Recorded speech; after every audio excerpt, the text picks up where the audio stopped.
नमस्कार, मी कुमार कार्तिक आपल्यासमोर एक कविता सादर करतोय। कवितेचं शीर्षक आहे होय भारत कृषीप्रधान देश आहे। शेतात मर कष्ट करूनही शेतकऱ्याच्या पिकाला हमी भावसुद्धा मिळत नाही। त्याच्या भावना सरकारपर्यंत पोहोचण्यासाठी त्याला मंत्रालयात जाऊन आत्महत्या करावी लागते, तरीही त्याची साधी दखल घेतल्या जात नाही, कारण भारत कृषीप्रधान देश आहे। लॉकडाऊनच्या काळात अख्खं जग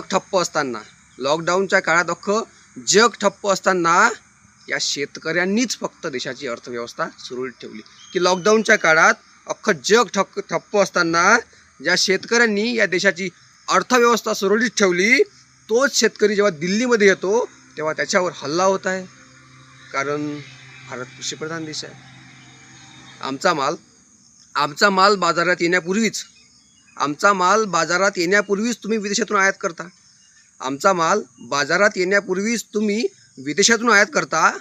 आणि निवडणूक आली की लॉलीपॉप दाखवता।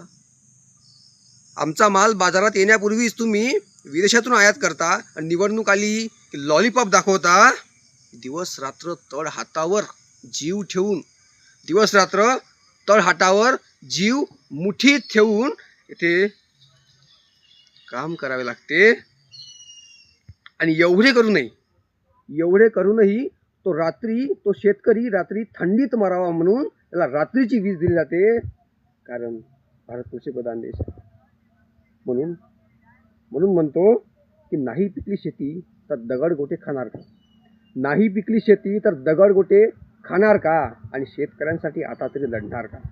नाही पिकली शेती तर दगडगोटे खाणार का आणि शेतकऱ्यांसाठी आता तरी लढणार का? म्हणून हा कार्तिक आता प्रश्न विचारत आहे, कारण भारत कृषीप्रधान देश आहे। जय जवान जय किसान।